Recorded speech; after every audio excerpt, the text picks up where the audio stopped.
This is American Government, Wednesday, October 21st, 2020. Today's lecture introduces the presidency, and we'll follow our procedure as I mentioned in previous discussions and discussing the institutions of national governance. That is to say, we'll look at the original intentions and design of the institution, and then we'll turn to the historical developments that have changed the institution from the time of the founding. That will be done on Friday and Monday with these lectures with Wilson, Chapter 10, and a couple of additional readings. U.S. v. Curtis Wright, an important Supreme Court case from 1936 on Monday, and a campaign speech by President Kennedy. I guess he wasn't President Kennedy at the time that he gave this, about the nature of leadership in the modern presidency, and that will take us through next Monday. So today we'll discuss the original intention and design of the presidency, and our text is Nichols number 40, Alexander Hamilton on the Presidency. This selection is a distillation of Federalist 70 through 74. When I introduced the Federalist Papers earlier on in the course, we talked about the outline of the Federalist Papers, and after the great theoretical introductions of 10 and 51, etc., after Federalist 51, the rest of the Federalist Papers then simply discuss each institution of the proposed national government in turn. We saw, for instance, when we turned to Congress, the selections from 52 to 59 on the House of Representatives, from 60 to 66 on the Senate, from 67 to 77 are on the presidency, and we've already read some of these. 67 is on Federal 67 is on the difference between the king and the president. 68 you've already read, that's on the Electoral College. And so Federalist 70 especially is understood to be one of the great Federalist Papers.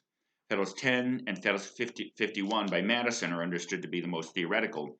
But in some ways, these papers on the presidency by Alexander Hamilton are also considered to be theoretical greats. And one of the great questions we'll see is what was the division of opinion at the time of the founding about the nature of the presidency and the power of the presidency in the American political system. And we'll see that there was a significant difference of opinion. And to no one's surprise, Alexander Hamilton it was the leader of what one might call the strong presidency interpretation of the strong presidency in the Constitution. All the founders in the Constitutional Convention, once they understood the nature of the separation of powers and checks and balances, and once they understood and fully internalized the lessons from the articles of the problems of a weak or non-existent executive, they all came to see the necessity of an energetic executive. That was their term for a vigorous, strong presidency, an energetic executive. And as we'll see, that's how Hamilton starts out this discussion. And so all of the founders agreed to the necessity of an energetic executive, although on the last day of the convention, there were a few, three holdouts who didn't sign the convention, even though they participated in the discussion, because as you know, because there was no Bill of Rights, and that was an issue of contention during the ratification struggle in 1788. But then also some thought, and this was a major objection in the Anti-Federalists, that the presidency was too strong. Patrick Henry, the author of the phrase that most American students know, "Give me liberty or give me death," was a strong anti-federalist in the Virginia ratifying convention, and thundered that the presidency in the Constitution was the fetus of monarchy. But nevertheless, the framers saw that a strong presidency was a necessity, and that was one of the three great novelties of the constitutional founding. Now, again, we'll see when we come to the end of today's lecture that there were profound differences, especially as they emerged between Alexander Hamilton and James Madison, two of the great authors of the Constitution, who participated in the drafting and publishing of the Federalist Papers. But yet, when it came to and both agreed on the necessity of a strong presidency, but they disagreed about the scope of presidential power in the constitutional system and the basic role of the presidency. The theme of today's lecture is to present the Hamiltonian presidency, in some ways because Hamilton was more theoretically coherent about the presidency. But then also, as we'll see on Friday and Monday, as we look at the development of the presidency in history, Hamilton's interpretation has basically won out for reasons we'll see, for better or worse. And when we turn to criticisms of the presidency next Wednesday, we'll see that one of the criticisms is that the presidency is too strong for the constitutional system today.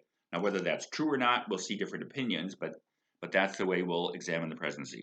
So, in these papers, let me read the opening paragraph in Federalist 70, and then we'll take our discussion from there. And I'll prove to you why God created political science professors. Hamilton, there is an idea not without its advocates that a vigorous executive is inconsistent with the genius of Republican government. Let's translate some of these terms. Vigorous, of course, you know what vigorous, energetic. And in fact, let's switch to the term energetic because that is the term energy. Energy in the executive, as you'll see, is the term that that Hamilton uses to describe the necessities of the executive branch and the presidency. Now, the reason God created political science professors is in the same way that the Declaration lists but doesn't define rights of life, liberty, and the pursuit of happiness. It lists them but doesn't define what a right is. That's why you needed me. In the same way, Hamilton, interestingly enough, doesn't define the term energy, but that's what I'll do in our discussion of this essay. So to go back to the first line of the article, that an energetic executive. Some people believe, Hamilton says, that that a strong executive, an energetic executive, is inconsistent with the genius. Genius doesn't mean here what I am. Just kidding. Genius means the spirit of Republican government. So what this first sentence means, translated into today's English, is that some people think you can't reconcile a strong executive, an energetic executive, with a true Republican government. That either you're going to end up with monarchy or anarchy. Hamilton goes on, the enlightened well-wishers to this species of government, that is to say, those people who want a Republican form of government, must at least hope that the supposition is destitute of foundation. In contemporary English, the people who think this, the people who like Republican government, and we all like Republican government, free, popular government, constitutional, free, popular government, they must at least hope that this supposition is destitute of foundation. Those people who like Republican government better hope this idea is wrong, since they can never admit its truth without at the same time admitting the condemnation of their own principles. That is to say, if you believe you can't blend a strong executive and Republican government, you are up X creek without a paddle. For the native speakers of English, you know what it means to be up X creek. This is a G-rated lecture, so I can't speak freely. He says you better hope you're wrong, because why? Energy in the executive is a leading character in the definition of good government. We'll come back to his elaboration of this, but his point is this. The people who want a Republican government and think that you can't combine executive strength with a Republican government better hope they're wrong, because you can't have good government without a strong executive. Now we'll see why in a minute, but that's the core of this essay. So Hamilton is going to argue that not only is a strong executive reconcilable with free government, Republican government, it turns out it's actually necessary for a good version of Republican government. So Hamilton says, energy in the executive is a leading definition of good government. So what is energy? I'll define that term, because here's how the argument in this essay proceeds.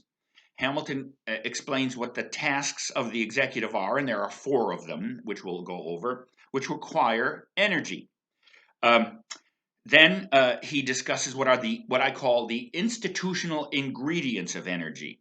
That is to say, if in this executive institution, this presidency, what you want is energy, what are the structural elements of that institution that you have to combine in order to provide that quality? And as you'll see, there are 4 there in the same way that there are 4 tasks of the executive power, there are 4 institutional ingredients or structural elements that you have to possess in the executive branch if you want an energetic executive. And last, and then what Hamilton does, by the way, in 71, 70, 70, 71, 72, 73, and 74, is he elaborates over these essays, these 4 ingredients, these 4 institutional ingredients of executive energy. And especially in the last 2 essays, there's this fascinating discussion of what you could call the incentives or the passions that are necessary to attract great individuals to the presidency, and what will motivate pursuers of the presidency to great actions and occupants of the presidency. This is, I think, one of the most fascinating parts of the analysis of political psychology that's under the Federalist Papers. As we saw in Federalist 10 and 51, part of the political psychology of the founding is the acceptance of the energy of self-interest properly channeled as the energy of good society and good government. We'll see that Hamilton's arguments for a strong presidency in these essays take that argument about general self-interest and apply it to the specific psychology of presidential aspirants and presidential occupants. So, what is the critical element of a good executive energy? So, what is energy? This is my definition. Energy is the capacity for swift, decisive action. Whereas Congress what Congress doesn't need is swift, decisive action. Congress needs slow deliberation to formulate the principles of the common good embodied in law. But in the executive institution, you need just the opposite. Yes, you need the capacity for deliberation, as we'll see, but the core of the executive branch is action, swift, decisive action. And if you just think about it for a second, the first institutional ingredient that will come to, of course, is energy. And you probably wouldn't want a bicameral 535-person institution to be the institution constructed for swift, decisive action. So anyway, why do you need this quality of energy, swift, decisive action? Because of the 4 essential tasks of the executive. And in that first paragraph on page 223 of the Nichols Reader, let me read that paragraph. And what I'll do is I'll go through each of these elements and discuss them. Energy in the executive is a leading character in the definition of good government. It is essential to the protection of the community against foreign attacks. Defense is that function. It is not less essential to the steady administration of the laws. Law enforcement, law and order, as we'll see, although that will be elaborated in the next 2 things. It is to the protection of property against those irregular and high-handed combinations which sometimes interrupt the ordinary course of justice. I'm going to call that order, as in law and order, and see what Hamilton means here. And then the last task of executive power is, for some reason my screen went away for a second,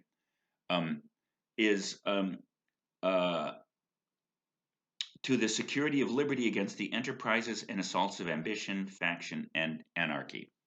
So in some ways, as we'll see, this last one is what I think he means by is what we today would call leadership. And you'll see this is tacked on in some ways to Federalist 10. In a society naturally pulled apart by faction and factional division, the executive is a kind of a natural anchor or focus that brings unity to the country in which so many factions and interests and parties, so to speak, divide it. So, what are these tasks? It is essential to the protection of the community against foreign attacks. As I said earlier, that's defense. And in discussing the power of the presidency today, I mentioned a couple of lectures ago that the president has a briefcase, which is never, I think, more than 15 or 20 feet away from him. A Secret Service agent carries it, that contains all the nuclear codes to fire off our nuclear arsenal. That might be too much power to put in any one person's hands, but the president has that power. if a bunch of ICBMs were headed to the United States and would be hitting us in 15 minutes, there might be nothing that all of us could do is to get under our desks and pray. But on the other hand, if there could be an institutional response, you better make sure that that response is pretty quick and decisive. So, but not just because of nuclear weapons, to direct an army. You could say that this is what Lincoln discovered in 3 years of prosecuting unsuccessfully the Civil War until he found the right general and then directed the Civil War to its victory. After all, no victory in the Civil War, no reunification of the nation. So defending the nation requires this energy. It is not less essential to the steady administration of the laws. Law enforcement. You need force and vigor. If people are rioting and looting, you need to stop the rioting and looting. And that takes force and vigor and decision. And the third one, in the protection of property against those irregular and high-handed combinations, rioting and looting. So we use the phrase law and order. And I think what Hamilton means here is we forget that in order to have a society of laws, it rests upon the fundamental assumption of order. And you can see that what happens in times of natural disaster, when martial law is declared, when the fabric of society is tested, and that fundamental order isn't present. Look, you people at Converse College who walk to lunch without fearing for your life, you simply presume that it's safe to go from Carmichael Hall to Montgomery Hall. And the only reason you presume that is because you presume there's a fundamental structure of order and safety underneath your daily lives. In some ways, Hamilton is saying that's the task of the executive, to provide the order in law and order. And last, to the security of liberty against the enterprises and assaults of ambition, faction, and anarchy. So I think he means leadership. Again, in a Republican form of government, as Madison says in Federalist 10, liberty is to faction as oxygen is to fire.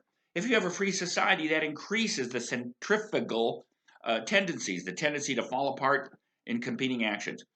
Even if the president is disliked, there's a focus of leadership there that either you could say sometimes the president antagonizes a fair portion of the American people, but the American people look to the presidency to kind of bring order out of chaos. Now, as you'll see when we turn to Kennedy's campaign speech, these are the four kinds of leadership that Kennedy talks about. We'll be discussing that on Monday's lecture. So, defense, military, law enforcement, order as in law and order, and coherence in leadership. That's the tasks of the executive power for which you need energy. How do you get it institutionally? And then Hamilton turns to the discussion of those institutional ingredients of energy. And they are four in turn: unity, duration, and by duration he means length of term and re-eligibility, adequate support, and competent powers. So let's discuss what each of these means. And I've been teaching this material long enough to know when I know that students haven't prepared this material or haven't studied it.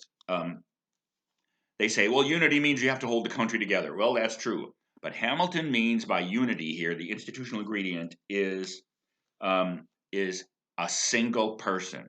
He's defending the idea of a single person executive. On the bottom of 223 and the top of 224, that unity is conducive to energy will not be disputed. Decision, activity, secrecy, and dispatch will generally characterize the proceedings of one man in a much more eminent degree than the proceedings of any greater number, and in proportion as the number is increased, these qualities will be diminished. Well, what are the typical ways of destroying unity in executive? We saw these in the Constitutional Convention, but at the top of 224 he discusses them. This unity may be destroyed in two ways, either by vesting the power in two or more magistrates of equal dignity or authority, a committee, or by vesting it ostensibly in one man, subject in whole or part to the control and cooperation of others in the capacity of counselors, like a council. Most city governments in the United States are of the latter kind. You have a mayor, oftentimes a popularly elected mayor, but typically the mayor is the president of a city council, And as like in Charlotte, for instance, there are relatively few things that the mayor can actually do independently without the agreement. So in the second sense, we have a single president over a council, but you need the council to act for the president to act. The president is in some ways not the president or the embodiment of the executive power. It's the president and council, or mayor and council, who is and that means, in other words, that you can't act independently to get that secrecy, dispatch, and swiftness of action. Now, the other way, of course, is a committee. And as we saw in the Constitutional Convention, Edmund Randolph, the governor of Virginia who proposed the Virginia plan, left the number blank, and the New Jersey plan both called for a committee executive. Randolph wanted a 3-person committee, one from the north, one from the middle states, and one from the southern states. But again, as we saw, the convention eventually was persuaded that you needed energy in the executive, and that requires a single person. That's unity. Hamilton goes on, by the way, to explain it's not just quick action you want that for. It's also at the bottom of 224 on the bottom last paragraph. But one of the weightiest objections to a plurality in the executive, and which lies as much against the last as the first plan, is that it tends to conceal facts and destroy responsibility. False. So Harry Truman, among other things, who's often considered by historians and political scientists as a near great president, had on his desk the famous saying, "The buck stops here." Unity, a single person, is actually critical for establishing responsibility for actions. So I think Hamilton's right. So you want a single person in the executive to be able to act quickly, decisively, and with secrecy and dispatch, but also so as to pin responsibility. Whatever else one thinks about the pandemic and everything, and whether or not you agree with Vice President Biden's criticism of President Trump, the discussion does revolve around the president's responsibility for the conduct of the government during the pandemic. So that's Hamilton's quite right. Without that singleness of personhood, you don't have the arguments. I paused the lecture for a second because my parents just got back from the doctor. This is my lovely mother, Elizabeth Leonard Polvorty Grobstein, who she's taking off her face mask. And she's the one who fell down and injured herself a few weeks ago. And I'm here to, yes, my PhD is in political science, but obviously I'm a genius in everything. So I've been diagnosing her injuries and helping her. But she just came back from the doctor and she's alive. And she would like to say hello to all of my lovely students. Go ahead, Mother. Hello, lovely students. Isn't she beautiful? That woman is 90 years old and she doesn't dye her hair. No. All right, now say goodbye, Mother, and go away. Okay. Goodbye, Mother. No, that's you as Mother. Oh, okay. All right. So to continue with my lecture on Federalist 70. So the second quality, the second institutional ingredient is duration. And Hamilton divides this into 2 topics: length of term and re-eligibility. Remember that the original president was re-eligible for any number of elections. It was the 22nd Amendment after FDR's 4-term elections that put the 2-term limit on the presidency.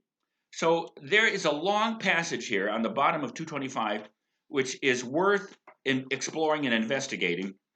And I'll have to translate because some of the language is antiquated. But it's a good description of why you need duration in office. You need it because stability, because job grasp, because the longer you're on the job, the more you understand it. Somewhat the same argument that length in office that Madison makes with respect to representatives in Federalist 52.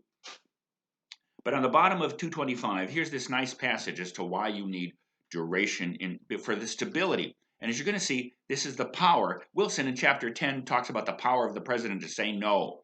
Sometimes the president has to say no to the Congress through the veto power, and even to no to the American people. So here's the passage. There are some who would be inclined to regard the servile pliancy, the great eloquence of the Federalist Papers. Servile means slavish, and pliancy means obedience or flexibility. Slavish flexibility of the executive to a prevailing current, either in the community or in the legislature, as its best recommendations. So what Hamilton means in common sense English is some people think that you should construct the executive so that it does whatever the Congress or the people want to go on. But such men entertain very crude notions, as well as the purposes for which government was instituted, as of the true means by which the public happiness may be promoted. The Republican principle demands that the deliberate sense of the community. This is critical. It doesn't to have government of the people, by the people, for the people, as Lincoln so beautifully put it in the Gettysburg Address, doesn't mean that the government does whatever public opinion, whatever transient shift of public opinion wants. It's the deliberate sense of the community that should prevail in governmental policy, which is why you need Republican institutions as opposed to direct democracy, to go back to Federalist 10. That the deliberate sense of the community should govern the conduct of those to whom they entrust the management of their affairs. But it does not require an unqualified complacence to every sudden breeze of passion or to every transient impulse which the people may receive from the arts of men who flatter their prejudices to betray their interest. It is a just observation that the people commonly intend the public good. That often applies to their very errors. So if once you admit that the people can err, or that some passion or impulse, some panic can take over the public, then you realize you need somebody at the head of the the ship of state, who can sometimes say to the people, hold on, wait, that's not what's going on. You need to think about this, calm down, etc. So Hamilton is saying this only can come from the executive. So that's why you need duration, stability in office, length in office, and also the capacity for re-eligibility. Adequate support, and then I don't mean to be so cynical, but I can tell when students haven't read the material, because they say, well, this means you have to support the president. No, it doesn't. Adequate support means, and this refers to Article 1, Article 2, Section 1, it means that you can't change the president's salary. First of all, you have to pay the president. Some of the states and under the articles didn't even pay the executive. And in many of the states, the legislature set the governor's salary and could change it, raise it or lower. Lower it in order to threaten him, raise it in order to bribe him. The Constitution has Congress set the president's salary. It's now about $400,000. But they can't change it, raise it or lower it during his term in office, so that they can't bribe him or threaten him. That's adequate support. And competent powers. The president has to be able to have the sufficient power to exercise executive tasks and to resist, in the system of checks and balances, the depredations of the usurpacious legislature that would take over everything, or an interfering judiciary. So in the system of checks and balances, and in order to achieve those four tasks of the executive power, the president has to have competent powers like veto, the commander-in-chief power, etc. The power to appoint officers, etc., and judges. So now, so there you have the constitutional presidency. It's an energetic, active presidency, firmly rooted in Republican responsibility, not direct election, but indirect election through the electors. Of course, you've been through the whole system of the Electoral College, and constitutional powers and limits. Now, again, we've seen that the framers thought that the president had to have sufficient constitutional power and responsibility. One criticism of the contemporary president that we'll see is that the contemporary president has become imperial. It has escaped the constitutional fabric of restraints and responsibilities. We'll see that the Kevin Burns article argues that that is not, that the modern presidency is still constitutional. Second, it needs to be grounded in Republican responsibility. The indirect election of the Electoral College, or in today's Electoral College, which is popular, but as Diamond says, on the state level, gives the president a certain amount of popular opinion and support, but without making the president a demagogue who whips up. But we'll see there are criticisms that the modern president has too popular. The president has to be able to say no to the people, but it's a demagogue who says to the people, I'll do whatever you want. So now on this great question of the scope and role of the president. The founders were divided on this question of where the thrust of power and activity would rest in our system of government. Madison wanted Congress to drive the system. More specifically, Madison thought that the Senate, that small, deliberative body responsible to the people indirectly, but nevertheless capable of representing the nation, would be the anchor of the government. So Madison wanted the Congress to be the primary policy formulator and the president to be the kind of enactor or enabler. With the president being somewhat reactive and passive, Hamilton thought that only an institution like the presidency which would attract great individuals, as we'll see in a minute, could provide a center and focus of direction and leadership. So you had two quite different visions at the time of the founding as to where the direction of the core direction of American government should come from. And again, as we'll see on Friday and Monday, it's Hamilton's view who is won out. We have a presidency-based political system, for better or worse, and we'll explore its development on Friday and some of its ramifications on Monday and criticisms of it on Wednesday. So the last thing that I want to cover in today's lecture is his fascinating discussion of the passions. Remember, the constitutional system in general attracts people's self-interest on the factional level in society in Federalist 10, and on the institutional level, ambition must be made to counteract ambition in Federalist 51.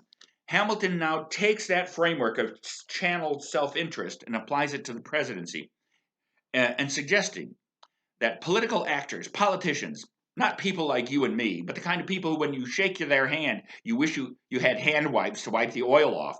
Politicians are and are not human beings. They are and are not like the rest of us.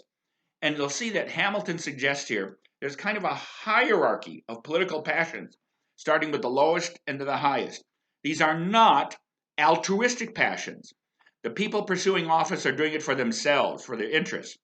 The aim of the constitutional system is to channel that self-interest so that this hot-blooded, passionate pursuit of office turns out, when channeled properly, to be for the public good.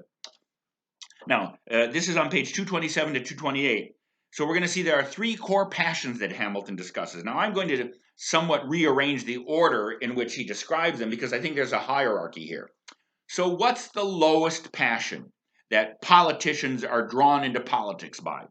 On the bottom of 227, and in the last paragraph on 227, another ill effect of the exclusion, that is to say, not to make people re-eligible for office, would be the temptation to sordid views, to speculation, financial speculation, and in some instances to usurpation. An avaricious man who might happen to fill the office, looking forward to a time when he would have to yield up all the emoluments, the income he enjoyed, might feel a propensity not to be easily resisted by such a man to make the best use of the opportunity while he enjoyed it while it lasted. What's avarice? Greed, love of money. So people are drawn into politics and perhaps a person into the presidency to make money. Well, the best you can do is make sure they're not bribed and make sure that it's legal. And if they do it, at least, and again, I think Hamilton thought this was the lowest passion. A little bit further on down the page. An ambitious man, too, when he found himself seated on the summit of his country's honors, when he looked forward to the time in which he must descend from that exalted eminence forever, and reflected that no exertion of merit on his part could save him from the unwelcome reverse. Such a man in such a situation would be much more violently tempted to embrace a favorable conjuncture for attempting the prolongation of his power at every personal hazard that if he had to pop. So ambition, what's ambition? Love of power. And Hamilton's got it right here. In almost every constitutional system in the 19th and 20th and 21st century that has been overthrown, it's been overthrown by the executive who wanted to hold on to power. And you saw it in China when Xi Jinping had the constitution revised, so in essence to make him president for life. Vladimir Putin had the Russian constitution revised, so it's to make him president for life. Executive power means power, and ambition means you don't want to let go of it. So Hamilton's suggesting construct the office and make him re-eligible so that he can satisfy that desire for power, not by throwing over the Constitution, but by executing his office. And now, at the top of the heap of political passions, on page 227, one ill effect of the exclusion from re-eligibility would be the diminution of the inducements to good behavior. There are few men who would not feel much less zeal in the discharge of a duty when they were conscious that the advantages of the station with which it is connected must be relinquished at a determined period, when they were permitted to entertain a hope of obtaining merit by continuance of them. So, as we're going to see a little bit further on, even the love of fame, the ruling passion of the noblest minds, which will prompt a man to plan and undertake extensive and arduous enterprises for the public benefit, requiring considerable time to mature, particularly but flatter herself. The love of fame, the ruling passion of the noblest minds. What's fame? Let's face an uncomfortable fact. You and I are going to die in a few minutes. Me, probably sooner than you.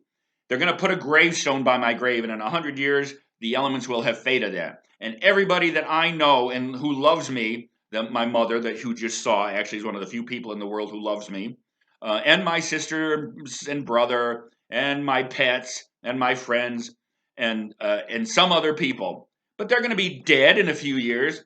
So let's be clear that death overwhelms us all and wipes us all off of the face of the earth. Oblivion is the fate of all human beings.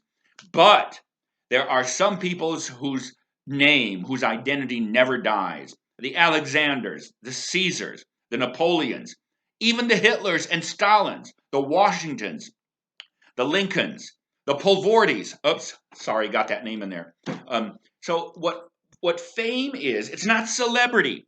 I'm astounded. I asked my ancient political philosophy class who Richard Burton was because he played in the 1984 version of 1984.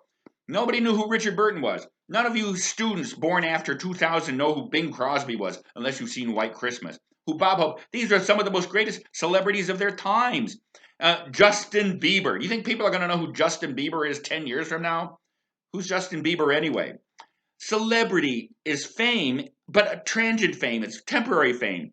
But celebrity dies with the generation that possessed it. But fame is celebrity that transcends the generations. It is secular immortality. And Hamilton is clear that of all the offices in the Constitution, the only one that offers the possibility, yes, there are a few streets named after Daniel Webster. There are a few streets named after Joe Cannon, probably some of the most famous members of the House and Senate. But generally speaking, if you want fame that transcends generations, it's only the presidency that offers this kind of scope of action. And think about this. That's why all the streets in the country, not all the streets, are named by Washington, Lincoln, Roosevelt, etc. There are, and it's true that as the United States, and we'll see this on Friday and Monday, that one of the reasons the presidency has grown in scope and power is because the United States is grown in scope and power. We are now the most powerful nation of the world. China may be catching up with us and may overtake us, but at least in the 20th century, there's a reason that historians call it the American century. So in some ways, the only office in the American constitutional system that offers this kind of possibility of fame, the ruling passion of the noblest minds, is the presidency. That's why people contest for it hotly, intensely. That's why presidential ambition and candidate ambition, as we saw in the Electoral College and the party system discussion, that's why the framers were so aware of this. The pursuit of the presidency generates such intense passions, and people that have it want to hold on to it. So as we see, and people are willing to do almost anything to get that power and to hold on to it. If you can channel that passion into the public good, that's what the Constitution tries to do. So there you have it. At least in Hamilton's view of the presidency, the framers wanted an individual who was capable of great action, but desired the fame that comes along with great action. Remember, that's how they designed the original Electoral College system. Only the people eligible for office would be those who had already acted in such a way as to generate a national public reputation. To remind you, that's how 51 discrete different meetings of electors could come to an agreement on a majority of electoral votes. They would only be considering the most famous and accomplished people in the country. Well, as we saw, that system didn't work, and it was replaced with the current Electoral College system. But here, now you see why the framers were so concerned about candidate ambition in the presidential race, because of the nature of the presidency. Now, as we'll see on Friday and Monday, in essence, the historical presidency has grown into what Hamilton anticipated. And it would not be an understatement to say that we have, in fact, a presidency-dominated system. So the growth of that institution from the time of the founding is what we'll turn to on Friday and explore that even further on Monday.